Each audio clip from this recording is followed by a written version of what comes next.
হেট offence বা ঘৃণামূলক অপরাধ বিল 2022-এর অনুমোদন দিয়েছে আইরিশ সরকার। এর আগে বিলটির কয়েকটি ধারা নিয়ে বিতর্ক থাকায় তা বাদ দিয়ে নতুন কয়েকটি ধারা সংযোজন করে আগের চেয়ে আরও কঠোর করা হলো এ আইন। তথ্য বলছে দেশের 2/3 বেশি নাগরিক নতুন আইনের পক্ষে।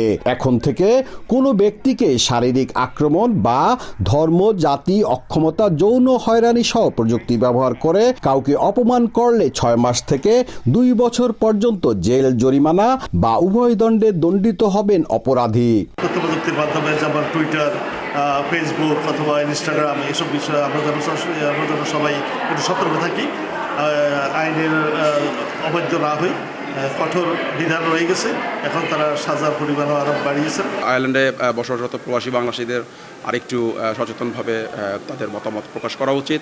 কেউ যেন কাউকে বুলিংয়ের শিকার না হতে হয়। এর আগে দেশটিতে ঘৃণামূলক অপরাধ আইন 1989-তে শাস্তির মেয়াদ ছিল কম। শেষ কয়েক বছরে শত্রুতা, ব্যক্তির অক্ষমতা, ধর্ম, জাতি, যৌন হয়রানি ও প্রযুক্তির ব্যবহার করে একে অপরকে হেয় করার প্রবণতা বেড়ে যায় দেশটিতে।